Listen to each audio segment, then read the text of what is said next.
느헤미야 회복과 부흥의 길 8번째, 부흥은 감사와 찬양으로 완성됩니다 라는 제목으로 하나님 말씀을 함께 나누도록 하겠습니다. 여러분, 지금 여기에 케이크 한 조각이 있습니다. 이게 티라미스라는 케이크인데요, 이탈리아의 전통 디저트입니다. 제가 한 입 먹어보도록 하겠습니다. 우리는 하나님 안에서, 예수 그리스도 안에서 한 몸이기 때문에 제가 먹으면 여러분도 같은 느낌을 받으시리라 저는 믿습니다.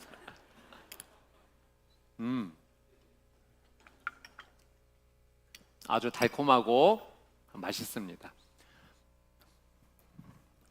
물 좀 한 모금 먹고. 얼마 전에 그 흑백 요리사라는 프로그램에서 한 셰프 요리사가 이 티라미수 디저트를 만든 것이 이슈가 된 적이 있습니다. 제가 그 장면을 보면서 예전에 읽었던 한 글의 내용이 생각이 나는 겁니다. 한 청년이 군대에서 전역하자마자 이탈리아를 여행하기로 해서 이제 떠나게 되는데, 돈이 없다 보니까 절약하기 위해서 자전거 한 대를 구입해서 이제 분해하고 현지에 가서 조립해서 이걸로 이동 수단을 삼아야겠다 해서 철저히 준비하고 도착하게 됩니다. 자전거를 조립하고 이제 자전거 바퀴에다가 바람을 넣으려고 하는데, 가져온 이동용 펌프하고 이 자전거 밸브가 안 맞는 겁니다. 그래서 자전거 바퀴에 바람이 들어가질 않아서 아주 난감한 상황 가운데 처해 있는 겁니다. 이제 숙소까지 가야 되는데 돈은 절약해야 되고, 이 자전거를 타지는 못하고 끌고서 하염없이 계속 걸어갔던 거죠. 얼마나 걸어갔을까요? 뜨거운 태양빛에 온몸이 땀이 비오듯 나는 상황에서 너무 지쳐서 한 카페에 가서 그때 처음으로 시켰던 것이 이 티라미수 케이크였던 겁니다. 근데 이 케이크 한 조각을 먹는 순간 이 케이크가 주는 이 달콤함이 온몸에 힘을 불어넣었던 겁니다. 처음 맛보는 이 케이크 한 조각이 그렇게 행복할 수가 없었다는 거죠. 근데 카페 그 주인 아저씨가 오셔서 뭐라고 이렇게 얘기를 이탈리아어로 하는데 하나도 못 알아듣는 겁니다. 근데 나중에 손 바디랭귀지로 하시면서 자전거 바퀴를 이렇게 하시는 듯 하니까 이해해보니 저쪽 주유소에 자전거 바퀴에 바람 넣을 수 있다, 거기 가면 된다, 그런 내용으로 이해를 한 겁니다. 가보니 바람을 넣을 수가 있었고, 그래서 1시간 바람 넣고 열심히 달려서 숙소에 안전하게 도착했다라고 하는 그런 글을 한번 읽어본 적이 있는데요. 여러분, 이 티라미수라는 이 말의, 이탈리아 말의 의미가 나를 끌어올린다라는 의미가 있습니다. 그러니까 이 케이크 한 조각이 나의 지쳐있는 마음과 이 힘듦을 끌어올려 준다는 거죠. 그래서 그 청년이 그 케이크 한 조각 티라미수를 맛보면서 마치 내 인생 가운데 구원을 받는 듯한 그런 느낌이 들었다는 거예요. 그 티라미수 한 조각이 지쳐 있었던 내 삶에 힘을 불어넣어 줬고, 뜻하지 않게 카페 아저씨의 도움을 받아서 그렇게 안전하게 숙소까지 도착할 수 있었다는 겁니다. 여러분, 우리의 삶 가운데 이런 일들이 일어납니다.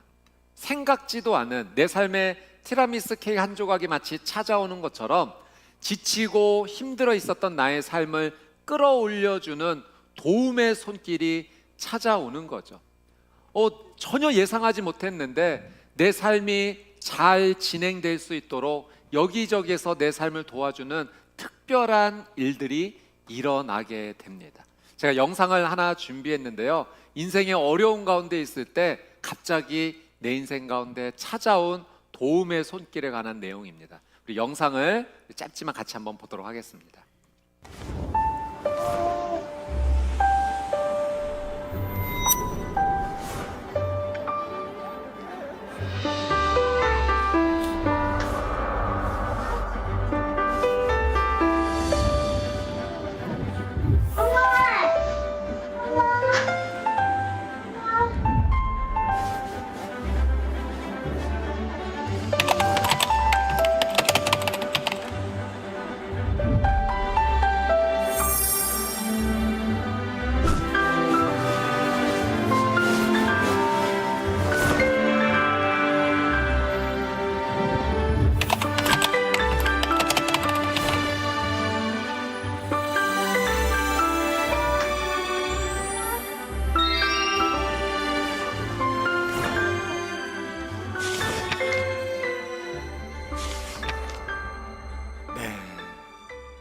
그 어린 갓난아기가 이불이 손에 잡혀서 손을 자꾸 흔들어 대는데 이게 자기를 덮쳐버린 겁니다.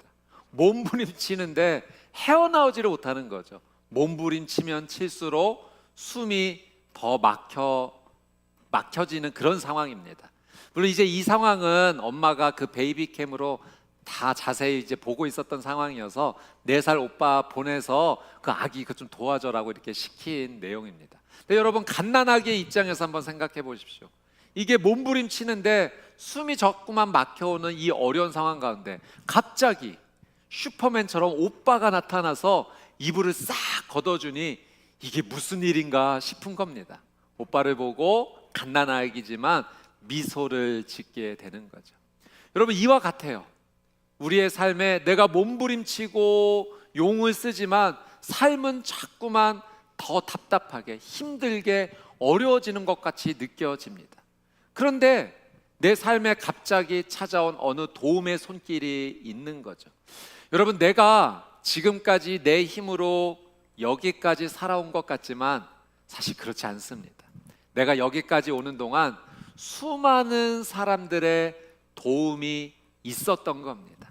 어린아기 시절부터 부모님의 그때는 알지 못했지만 헌신적인 사랑이 있었기 때문에 내가 점점 자라면서 학교에 다닐 때 그때도 수많은 도움이 있었던 거예요. 학교 선생님의 도움도 있었고 직장에 취업해서도 잘 그 일을 해나가지 못할 때 그 일을 도와줬던 상사의 도움도 있었던 겁니다.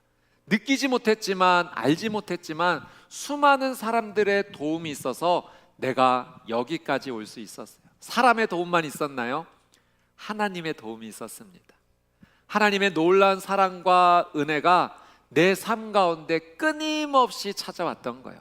마치 일상의 아침에 해가 뜨고 저녁에는 해가 지듯이 그것이 아주 자연스러운 일이라고 우리는 봤지만 그렇게 하나님께서 내 삶 가운데 스며들듯이 하나님의 놀라운 사랑으로 우리를 감싸 안아주시고 늘 도와주셨습니다. 여러분, 자연에서 일어나는 모든 일들이 이거는 당연한 거라고 여겨지만 여러분, 곰곰이 생각해 보면 정말 놀라운 일 아닙니까? 어떻게 매일매일 때마다 아침에 해는 뜨고 저녁에 지는 걸까요? 또 계절은 어쩜 그렇게 때가 되면 그 계절의 옷을 잘 바꿔 입을까요? 비가 필요할 때는 꼭 비가 내려야지만 됩니다.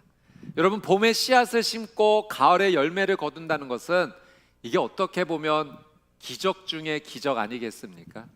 제가 오늘 아침에 교회에 이렇게 오면서 그 새벽에 어둠 캄캄할 때 달이 이제 보름이 조금 지났는데 아주 아름답게 떠 있더라고요. 저 달이 떠 있다는 것, 그리고 빛을 발한다는 것, 이거 정말 놀라운 일이구나. 달이 단지 거기에 떠 있는 것이 아니라 그 달이 떠 있음으로 말미암아 우리 지구 가운데 여러 가지 좋은 영향력이 있는 거죠. 달이 없다면, 태양과의 거리가 1cm만 멀고 줄어든다면 여러분, 우리는 이 땅에서 전혀 살지 못할 겁니다. 지구가 우주에 떠 있다라고 하는 사실, 때를 맞춰 자전과 공전을 한다는 사실, 온 우주가 치밀하게 돌아가는 것은 여러분, 우리는 알지 못하지만 하나님의 특별한 섭리하심으로 우리를 도와주시고 있는 겁니다. 우리는 하나님의 이 놀라운 은혜를 날마다 누리며 살고 있는 거죠. 당연한 것이라 생각했는데 당연한 것이 아닙니다. 우리는 기적 속에서 살아가고 있습니다. 우리가 지난 8주 동안 느헤미야 말씀을 함께 나눴어요. 어느덧 벌써 오늘이 8번째 시간이 되었습니다. 여러분, 이 느헤미야서의 가장 중요한 사건이 무엇이겠습니까? 52일 만에 성벽을 세웠다는 겁니다. 여러분, 지금 이 성벽이 세워진 것은요, 지난 140년 동안 유다 땅에서 할 수 없었던 일이에요. 하고 싶어도 힘이 없기 때문에, 가난하기 때문에, 능력이 없기 때문에 도저히 할 수 없었던 그 일을 기적적으로 52일 만에 성벽이 재건된 겁니다. 여러분, 유다 땅의 많은 백성들이 하나님께 죄를 지어서 심판받아 바벨론에 멸망하고 말았죠. 그 땅에 수많은 백성들이 끌려갔습니다. 포로로서 수치와 모욕의 시간을 70년을 보내고 이제 하나님의 은혜로 가까스로 귀환하게 된 겁니다. 돌아와서도 힘이 없는 거예요.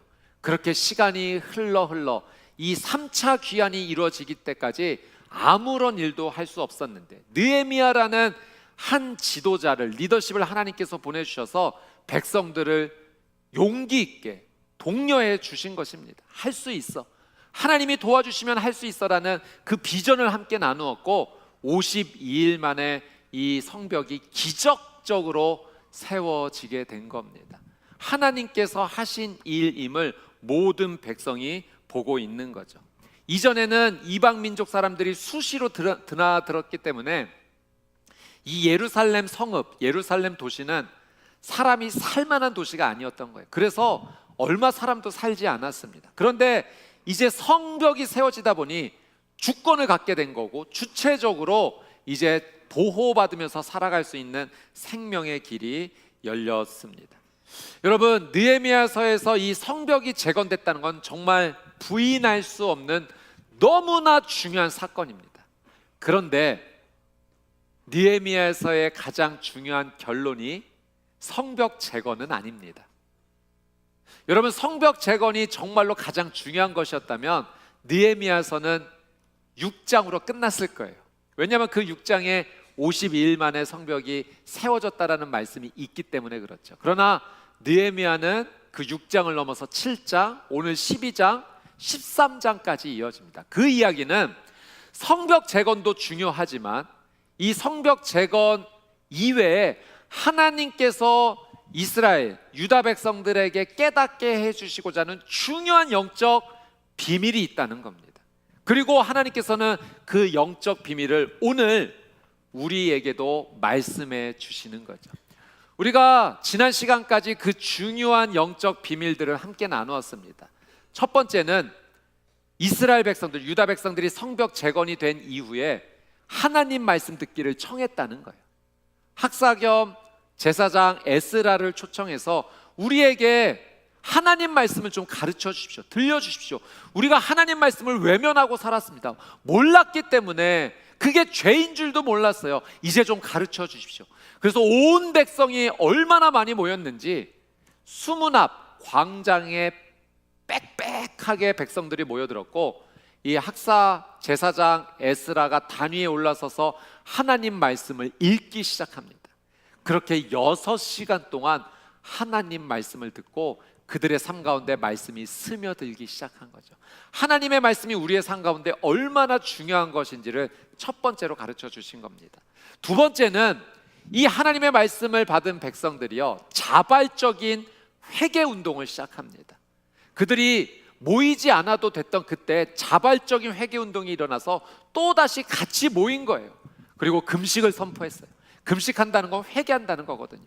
굵은 베옷을 입고 머리에 재를 쓰고 울며 하나님 앞에 이제 정말 잘못했습니다, 하나님 원하시는 뜻대로 살겠습니다, 죄와의 결별을 선포하고 하나님께 찬양과 경배하는 삶을 살겠노라고 다짐을 하는 일이 두 번째로 일어났습니다. 우리의 삶 가운데 하나님께 회개하는 것이 얼마나 중요한지를 두 번째로 가르쳐 주시는 거죠. 세 번째는 이제 유다 백성의 지도자들이 하나님과 언약을 맺습니다.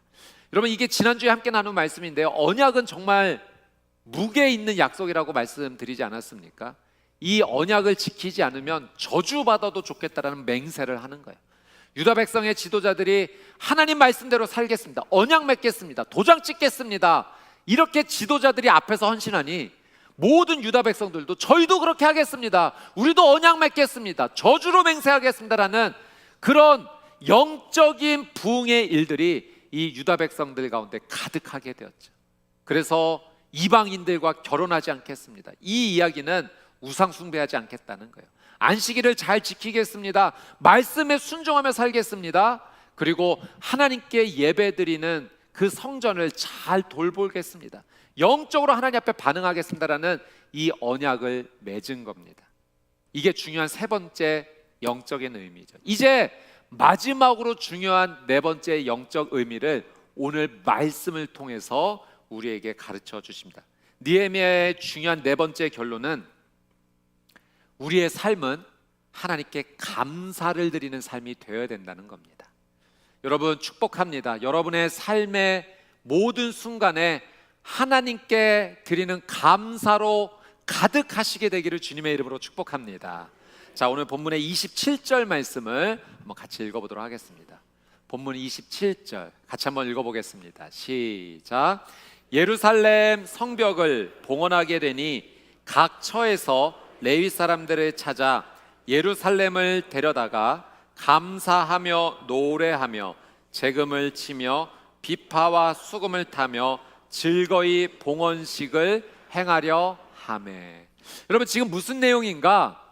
성벽 봉헌식을 하겠다는 겁니다.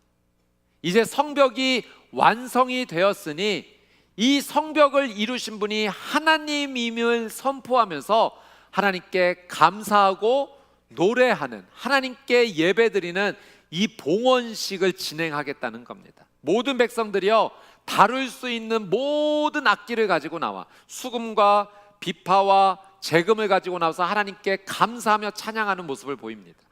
여러분 성경을 보면 성전, 하나님께 제사와 예배드리는 성전이 지어졌을 때는 그 봉헌식을 드리는 장면을 볼 수가 있는데요, 성벽이 세워졌다라고 봉헌식을 하는 경우는 지금 이 말씀이 유일합니다. 보통은 이런 일을 하지 않는다는 거죠. 그런데 지금 이렇게 성벽 봉헌식, 하나님께 감사로 나가는 이 일을 행한다는 것은 특별한 의미가 있다는 겁니다. 이 일은, 성벽이 재건된 것은 우리가 한 일이 아닙니다. 이건 정말 기적적으로 하나님께서 도와주신 은혜입니다. 그걸 인정하는 거예요. 그렇게 은혜를 주신 하나님께 감사를 표현하면서 이 성벽 봉헌식을 이스라엘 백성들이 행하였던 거죠. 여러분 오늘 이 말씀을 통해서 하나님께서 우리에게 가르쳐 주신 중요한 영적 교훈이 있다면 그것은 우리의 삶의 결론은 하나님께 감사와 찬양을 드리는 삶이 되어야 된다는 겁니다. 내 삶이 진행되는 모든 과정들이 있는데 그 과정에 매듭이 지어질 때마다, 어떤 일이 마칠 때마다 그 일이 마치어지는 그 마지막 결론이 무엇이 되어야 되는가? 이 일은 하나님께서 내게 주신 은혜입니다. 이 일은 하나님께서 행하신 것입니다. 하나님 감사합니다. 하나님 찬양받아 주십시오라고 우리의 고백이 인생의 마침표가 되어야 된다는 사실이죠. 전 여러분 축복합니다. 여러분의 삶의 자리자리마다, 어떤 일의 매듭마다 여러분의 마침표가 하나님께 올려드리는 감사와 찬양이 되시기를 주님의 이름으로 축복합니다.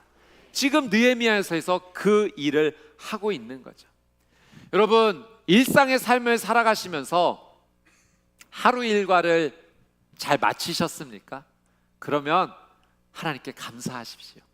하루를 시작하면서도 하나님께 기도하며 시작하지만 하루를 마칠 때 잠자리에 들면서 하나님 오늘 이런 하루를 허락해 주셔서 정말 감사합니다. 하나님 도와주시고 인도해 주셔서 제게는 참 행복한 날이었습니다. 하나님께 감사로 마침표를 찍는 겁니다.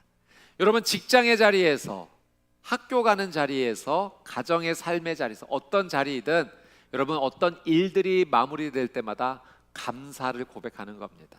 하나님 제게 좋은 직장 허락해 주셔서 이 일을 잘 마칠 수 있게 해주셔서 감사합니다. 하나님 학교에서 이렇게 공부할 수 있게 해주셔서 감사합니다. 가정에서 삶의 자리에서마다 어떤 일의 마침표마다 하나님께 감사를 올려드리는 것, 이건 우리에게 너무나 중요한 신앙의 고백이 되는 거죠. 여러분 매일매일 하루에 우리는 세끼 식사를 합니다. 또 중간중간에 디저트도 먹을 때도 있고요, 커피를 마실 때도 있습니다. 어떤 음식을 먹기 전에도 하나님 이런 음식 먹게 해주셔서 감사합니다 기도 제목 올려드리지만 다 먹고 나서도 여러분 감사하는 사람이 되시기를 축복합니다. 하나님 잘 먹게 해주셔서 감사합니다. 잘 소화되게 해주시고 제 영혼육이 힘을 얻어서 하나님을 더 사랑하고 맡겨주신 사명 잘 감당하는 인생 되게 해주십시오. 먹을 때도 감사하지만 먹고 나서도 감사하는 인생, 하나님 앞에 나가는 귀한 믿음의 인생입니다. 어떤 어려운 일이 마칠 때마다 이 일은 하나님이 하셨습니다라는 내 감사를 고백하는 것, 여러분, 그래서 우리의 신앙생활 가운데 하나님 앞에 감사헌금을 드린다는 것은 너무나 중요한 의미가 있습니다. 내 삶에 전적으로 부어주시는 하나님의 은혜가 있음을 믿음으로 고백하는 거죠. 제가 여러분 헌금 강조하기 위해서 그런 말씀 드리는 거 아닙니다. 믿음과 신앙의 고백에 있어서 하나님께 믿음을 고백하는 이 감사는 너무나 중요한 우리 신앙의 마침표가 되기 때문입니다. 느헤미야서의 중요한 결론이 바로 그거죠. 모든 마지막을 감사와 찬양으로 하나님 앞에 나가는 겁니다. 여러분, 삶의 중요한 순간순간마다, 매듭마다, 마침표마다 하나님께 감사와 찬양을 올려드리는 귀한 믿음의 삶이 되시기를 주님의 이름으로 축복합니다. 자, 느헤미야가 이 감사로 하나님 앞에 나가는 가운데 아주 특별한 모습을 보이는데요, 어떻게 행하는가? 우리 31절, 38절 우리 두 구절을 한번 좀 살펴보도록 하겠습니다. 31절, 38절 같이 읽겠습니다. 시작. 이에 내가 유다의 방백들을 성벽 위에 오르게 하고 또 감사 찬송하는 자의 큰 무리를 둘로 나누어 성벽 위로 대오를 지어가게 하였는데 한 무리는 오른쪽으로 분문을 향하여 가게 하니 38절 감사 찬송하는 다른 무리는 왼쪽으로 행진하는데 내가 백성의 절반과 더불어 그 뒤를 따라 성벽 위로 가서 화덕 망대 윗 길로 성벽 넓은 곳에 이르고. 자, 느헤미야가 이 유다의 백성들 지도자들을 큰 무리로 둘로 나눕니다. 그리고 성벽 위를 걷게 하는 거예요. 한 무리는 오른쪽으로 올라가게, 감사 찬양하면서 올라가게 하고 다른 한 무리는 왼쪽으로 감사 찬양하면서 올라가게 합니다. 이 두 큰 무리가 전진하면서 하나님 감사합니다, 하나님을 찬양합니다. 아주 장관의 연출이 이루어졌습니다. 여러분, 이렇게 느헤미야가 성벽 위를 걷게 한 이유가 있습니다. 여러분, 느헤미야가 성벽을 재건하겠다라고 했을 때 이 성벽 재건을 심하게 반대했던 사람들이 있었죠. 산발랏, 도비야, 게셈, 대표적으로 이런 사람들이 성벽 재건을 방해했습니다. 저주했어요. 험담했습니다. 그래서 이 산발랏, 도비야, 게셈 앞글자를 따서 산도깨비라고 제가 한번 말씀드린 적이 있습니다. 정말 산도깨비 같은 사람들이에요. 어찌나 심하게 방해를 하고 저주를 하고 부정적인 말을 하고 험담을 했는지 모릅니다. 그 가운데 도비야라는 사람이 이렇게 저주하고 험담을 했었던 적이 있습니다. 느헤미야 4장 3절 말씀 우리 같이 한번 읽어보겠습니다. 시작. 암몬 사람 도비야는 곁에 있다가 이르되 그들이 건축하는 돌 성벽은 여우가 올라가도 곧 무너지리라 하더라. 여러분, 도비야가 이렇게 저주했던 거예요. 성벽을 짓는다고 실패할 거야, 안 돼, 무너질 거야, 할 수 없어. 만약 짓는다 하더라도 여우가 올라져도 무너질 허술하게 그런 성벽이 되고 말 거야. 여우가 올라가도 무너지리라라는 이 저주와 험담을 했던 거죠. 여러분, 느헤미야가 지금 믿음으로 이 저주와 부정적인 말을 끊어내는 겁니다. 여우가 올라가도 무너질 것이다라는 이 저주 앞에 그렇지 않다, 이건 하나님께서 행하신 일이고 하나님께서 은혜 주셨고 하나님께서 도와주셨고 하나님께서 인도해 주신 일이다. 자, 봐라, 많은 사람들이 성벽 위를 감사와 찬양하는 모습으로 올라가는 모습을 봐라. 여우가 올라가도 무너지는 성벽이 아니라 많은 사람이 올라가도 무너지지 않는 하나님께서 건축하신 안전한 성벽이다라는 것을 믿음으로 지금 선포하고 있는 겁니다. 여러분, 우리가 삶의 어떤 일을 해나가려고 할 때, 돌파하려고 할 때, 믿음으로 선택하며 전진하려고 할 때요, 사탄이 방해합니다. 이 산발랏, 도비야, 게셈처럼 산도깨비 같은 역할을 사탄이 해요. 우리의 마음 가운데 불안한 마음, 부정적인 마음, 절망의 마음들을 심는 거죠. 그거 해보겠다고?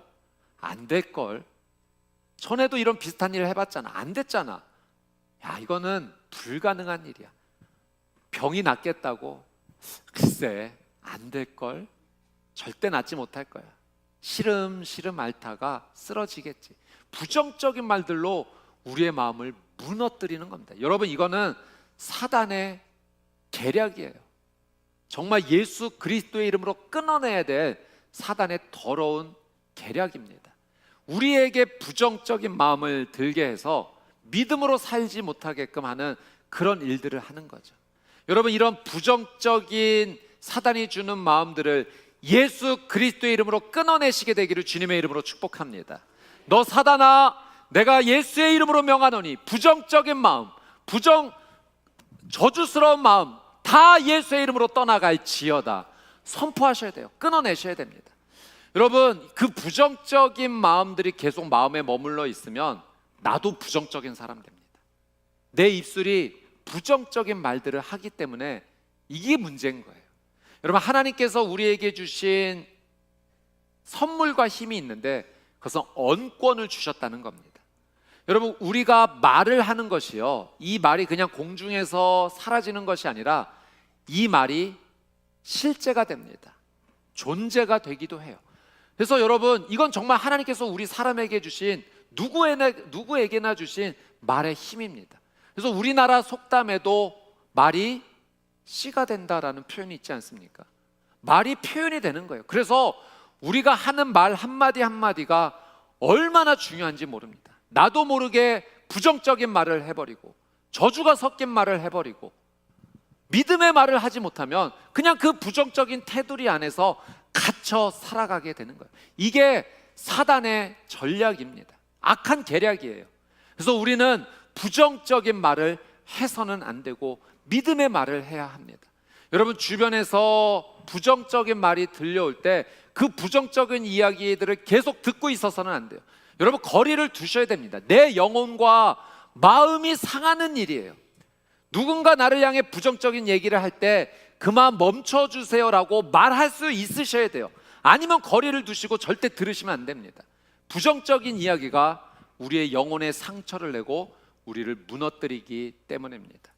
여러분, 성경에서 가르쳐 주시는 믿음의 원리는 불평하지 말고 기도하라는 겁니다. 여러분, 저는 여러분의 언어가 불평의 언어로 채워지지 않고 기도의 언어로 채워주시게 되기를 주님의 이름으로 축복합니다. 기도는 믿음의 말이에요. 하나님 아버지, 나는 능력 없지만 하나님은 하실 수 있습니다. 도와주십시오. 간절하게 몸부림치는 거죠. 간절하게 나오는 자녀를 어떤 부모가 외면하겠습니까? 하나님은 우리의 아버지세요. 여러분, 간절한 자가 기도하게 되어 있습니다. 여러분, 불평의 말로 채우지 말고 기도의 말로 채우시는 믿음의 사람이 되시기를 축복합니다. 부정적 말 하지 마시고 믿음의 말을 선포하는 거예요. 여러분, 내가 능력이 있어서 합니까? 하나님이 능력이 있으신 줄 믿습니다. 믿음이에요. 내가 하겠다라는 부담감은 갖지 마십시오. 여러분, 치유는 하나님이 하십니다. 문제 어려움은 하나님께서 해결하십니다. 우리가 할 일이 있다면 하나님을 믿는 것이요, 하나님께 기도하는 것인 줄 믿습니다. 기도의 자리를 지키십시오. 우리 평촌교회는 기도의 불이 꺼지지 않는 공동체가 될 거예요. 모일 때마다, 할 수 있을 때마다 뜨겁게 하나님께 부르짖어 기도할 거고요. 여러분, 금요 기도회는 정말로 하나님 앞에 뜨겁게 부르짖으며 기도할 수 있는 자리입니다. 그 자리에 있으십시오. 기도의 불이 붙으실 겁니다. 여러분, 귀한 삶의 믿음의 말, 기도의 말, 하나님 주시는 축복의 말을 하는 거룩한 사람이 되시기를 주님의 이름으로 축복합니다. 자, 느헤미야가 그걸 보여준 거죠. 이 산발랏 도비야 게셈의 악한 말에 굴하지 않고 믿음으로 끊어낸 겁니다. 그렇지 않다. 하나님께서 하신 일은 이렇게 완벽하고 놀라운 은혜다. 양 무리를 성벽 위로 올라가게 하면서 하나님께 감사와 찬양을 하면서 하나님이 얼마나 위대한 분이신지, 하나님께서 얼마나 능력이 있으신지를 몸소 보여주었습니다. 여러분, 우리가 감사와 찬양을 선포하는 것이 어떤 일을 하는가? 이것은요, 하나님이 위대하시다라고 하는 것을 우리가 선포하는 겁니다. 감사를 고백한다는 건 하나님께서 하셨다라는 것을 내가 증인이 돼서 고백하는 거예요. 그러니 여러분, 감사와 찬양은 하나님께서 기뻐 받으시는 예배입니다. 하나님은 위대하시다. 하나님은 전능하시다. 하나님께서 하셨다. 느헤미야가 온 백성들로 하여금 그 일을 보여주는 것입니다. 사랑 여러분, 삶의 자리 이 모든 것들이 그냥 이루어진 것 아닙니다. 하나님의 선한 도우심과 은혜가 있었기 때문에 오늘 우리가 이 자리까지 왔습니다. 이제 우리가 해야 할 일이 있다면 나에게 그런 은혜를 베풀어 주신 하나님을 기억하고 찬양하고 높이는 겁니다. 여러분의 삶을 하나님께서 도와주십니다. 여러분을 하나님께서 얼마나 사랑하시는지 몰라요. 그래서 지치고 힘들 때 마치 이 티라미수 케이크 한 조각이 나에게 찾아온 것처럼 하나님께서 달콤한 은혜로 나를 덮어주실 것입니다. 그리고 뜻하지 않는, 생각지도 못한 방법으로 내 삶의 길을 열어주실 겁니다. 기도하는 여러분의 삶에 치유와 회복은 임할 줄 믿습니다. 믿음의 말을 선포하고 하나님 앞에 감사와 찬양을 올려드리는 여러분의 삶 가운데 더 풍성한 하나님의 열매가 열릴 줄 믿습니다. 여러분의 삶의 마침표는 감사와 찬양이 되시기를 주님의 이름으로 축복합니다. 아멘.